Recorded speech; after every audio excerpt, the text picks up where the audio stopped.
வணக்கம். தமிழக வெற்றிக் கழக தலைவர் விஜய் அவர்கள் நடிகர் விஜயா ஜனநாயகன் அப்படிங்கிற ஒரு படத்தை முடிச்சிருக்காரு. அந்த படம் ரிலீஸ்ல நிறைய பிரச்சனைகள கொண்டு வந்திருக்கு.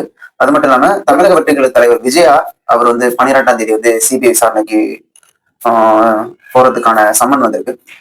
இப்போ விஜய்க்கு இந்த 8, 9, 10, 11, 12 இந்த 1 வீக் ரொம்ப கெடுபிடியான வாரமா தான் இருக்க போகுது. ஏன்னா, சப்போஸ் ஜனநாயகன் வந்த பிரச்சனை முடிஞ்சு இந்த படம் தியேட்டர் ரிலீஸ் ஆகி நல்லா போகணும்.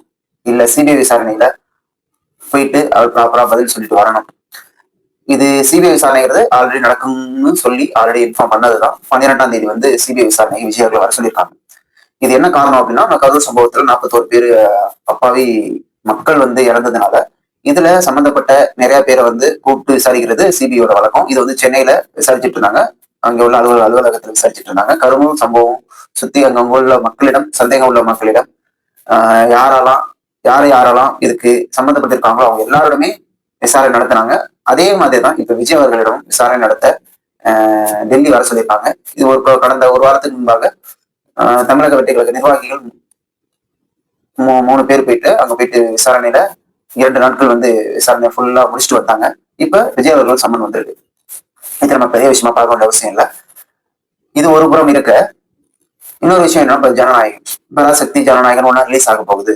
இதுல டிஎம்கே உள்ள போந்து நிறைய விஷயங்களை ஜனநாயகனுக்கு எதிராக பண்றாங்க. அதனாலதான் 14 ரிலீஸ் டேட்டை வச்சிருந்தாங்க, 10ஆம் தேதி உள்ள கொண்டு வந்திருக்காங்க அப்படின்னு இது ஒரு சார்பு மக்கள் குற்றச்சாட்டு இருந்தாலும் அவங்க சைட்ல என்ன சொல்றாங்கன்னா, விநியோகஸ்தர்கள் தயாரிப்பாளர்கள் என்ன சொல்றாங்கன்னா, எங்களுக்கு லாங் ஹாலிடே இருக்கு, அதை நாங்க 14ஆம் தேதி ரிலீஸ் பண்ணா அதை மிஸ் பண்ணிடுவோம், அதனாலதான் 10ஆம் தேதி ரிலீஸ் பண்றோம், எங்களுக்கு போதுமான கலெக்ஷன் கிடைச்சிரும், எங்களுக்கு லாஸ் ஆகாது அப்படிங்கிற மாதிரி அவங்களுடைய தரப்பு அந்த விஷயத்த சொல்றாங்க. ஓகே, இது அவங்களுடைய தரப்பு. தமிழக வெற்றி கழக சார்பா என்ன சொல்றாங்கன்னா, விஜய்க்கு போட்டி இறங்கணும், அவங்களுடைய செலிப்ரேஷனை முடக்கணும், தியேட்டர்ஸ் நிறைய கிடைக்காம போகணும், அதுக்காக 50-50 தான் கிடைக்கும். 2 படமும் ஒரு படம் 9ஆம் தேதி ரிலீஸ் ஆகுது, அவர் படம் 10ஆம் தேதி ரிலீஸ் ஆகுது. சிவகார்த்திகனோட படம். அப்ப ரிலீஸ் ஆகும்போது ஃபர்ஸ்ட் நாள் ஃபுல் டே கண்டிப்பா விஜய் அவர்களோட படம் தான் ஓடும். 2வது நாள் பாதிக்கு பாதி தேட்டர் கண்டிப்பா குறைய வாய்ப்பு இருக்கு. அப்படி போகும்பொழுது விஜய் அவர்களுக்கு கலெக்ஷன் அடி வாங்கும் அப்படிங்கிற மாதிரி இதை விஷயத்த பாக்குறாங்க. ஏன்னா சிவகார்த்திகனுக்கு அந்த 500 தேட்டர் கிடைச்சாலுமே அது ஓகே அப்படிங்கிற மாதிரி அவங்க பார்ப்பாங்க. முடிஞ்ச அளவுக்கு தாவேக்காவுக்கு முட்டுக்கட்டை போடணும் அப்படிங்கிற விஷயத்தான் டிஎம்கே சார்பே இருப்பாங்க. சரி, ஓகே. ஒரு பக்கம் அரசியல் எதிரி ஒரு புறம் இப்படி இருந்தாங்க. சரி, கொள்கை எதிரின்னு சொல்லி பாஜக சொல்லியிருந்தாரு. அவங்க மேல இப்ப முட்டுக்கட்டை போட்டுட்டு இருக்காங்க. சென்சார் உங்களுக்கு அனுப்பியிருக்காங்க. சென்சார் அவங்க டிசம்பர் மாசமே அனுப்பி இதுக்கான என்னென்ன பிரச்சனை இதெல்லாம் கட் பண்ணணும், இந்த விஷயங்கள்லாம் இல்ல அப்படின்னு சொல்லி அதையும் சரி செஞ்சு திரும்ப அனுப்பியிருக்காங்க. இதுல மத சம்பந்தப்பட்ட பிரச்சனைகள் இருக்குன்னு சொல்லி ரிவிஷனுக்கு அமைச்சிருக்காங்க. அதாவது திரும்பவும் அதை ரிவிஷன் பண்ண, அந்த படத்தை ரிவிஷன் பண்ண அமைச்சிருக்காங்க. இது ஒருத்தவங்க கேஸ் போட்டாங்கன்னு சொல்றாங்க. ஆனா அந்த கேஸ் போட்ட சம்பந்தப்பட்டவர் யாருன்னு கேட்டா அதுக்கு பதில் இல்லை. அப்படிங்கும்பொழுது படத்தை பார்க்க போறவங்க அங்க ஒரு அந்த தணிக்கைக்குள்ள உள்ள நபர்கள் பிளஸ் நடிகர்கள் பிளஸ் அந்த தயாரிப்பாளர்கள் அவங்க தான் பார்க்க போறாங்க. இவர்கள் மீறி யாருமே அந்த படத்தை பார்த்துக்க வாய்ப்பு இல்லை. அப்போ யார் அந்த படத்துக்கு கேஸ் போட்டாங்க அப்படின்னு ஜனநாயகம் தயாரிப்பு தரப்புல இருந்து ஒரு கொஸ்டின், அதுக்குமே ப்ராப்பரான பதில் இல்லை. இப்போ இப்ப என்ன சொல்ல வராங்கன்னா, தமிழக வெற்றிகள சார்பில் இருந்து இது பாஜகவோட சரி, அவங்க தான் ஏதோ பக்காவா பிளான் பண்றாங்க. இது கிட்டத்தட்ட எப்படின்னா, இப்போ 9ஆம் தேதி படம் ரிலீஸ் ஆக போகுது, 7ஆம் தேதி ஆயிடுச்சு. இதுக்கு சப்போஸ் முடிஞ்ச அளவுக்கு இதை தடுத்து இல்ல டேட்டை தள்ளி போட பார்ப்பாங்களா, இல்ல இதுக்கு இதை ஒரு காரணமா வச்சு விஜய் அவர்களை உள்ள இருக்க பாக்குறாங்களா அப்படிங்கிற ஒரு பேச்சும் பரவலாக பேசப்பட்டு வருது. ஏன்னா 12ஆம் தேதி அவர் டெல்லி வர ஆரம்பிச்சிருக்காங்க. அப்படிங்கும்போது இது எல்லாமே லிங்க் பண்ணி தான் பேச வேண்டியதாக இருக்கு.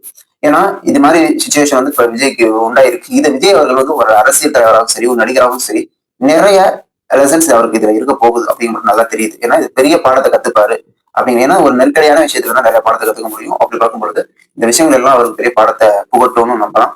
நல்லதா இருந்தாலும் சரி, கெட்டதா இருந்தாலும் சரி, அவருக்கு நிறைய லெசன்ஸை கொடுக்கும் ஒரு அரசியல் தலைவராகவும் ஒரு நடிகராகவும். அதுல அவரு தேர்ச்சி பட போறாரா இல்ல தோல்வி அடைய போறாரா நம்ம பொறுத்திருந்தா பார்க்கணும். இந்த விஷயம் சப்போஸ் அவருக்கு இந்த டேட் தள்ளி போடுச்சுன்னா, 9ஆம் தேதி வருது 10ஆம் தேதி போடுச்சுன்னா அது பராசக்திக்கு ஆபத்து. ஏன்னா அது பெரிய விஷயமா இருக்கும். 9ஆம் தேதி ரிலீஸ் ஆகுறது தான் பராசக்திக்கு நல்லது. சப்போஸ் 10 ரிலீஸ் ஆகும், 11 ரிலீஸ் ஆனா பராசக்தி நல்லது. 10ஆம் தேதி சப்போஸ் இதையுமே கொஞ்சம் தள்ளி வச்சாங்கன்னா அது பெரிய ஆபத்தை ஏற்படுத்தப்படும் பராசக்திக்கு. ஆனா பாரதிய ஜனதா ஏன் பாரதிய ஜனதா நம்ம சொல்றோம்னா, தணிக்கைக்குழு டிபார்ட்மெண்ட் சென்ட்ரல் கவர்மெண்ட் அது அவங்க தான் ஹேண்டில் பண்றாங்க. அந்த தணிக்கைக்குள்ள யார் யார் இருக்காங்க அப்படிங்கிற டீடைல்ஸ் எதுவும் வரல. இப்போ உங்களுக்கு சர்டிபிகேட் வரும்போது தான் அந்த உங்களுக்கு பேர் இருந்தாங்கன்னு சொல்லிட்டு வரும். அது வரையும் வராது. அப்படிங்கும் பொழுது அவங்களதான் அது தாவேக்கா தரப்பு வந்து குற்றம் சாட்டிட்டு இருக்காங்க.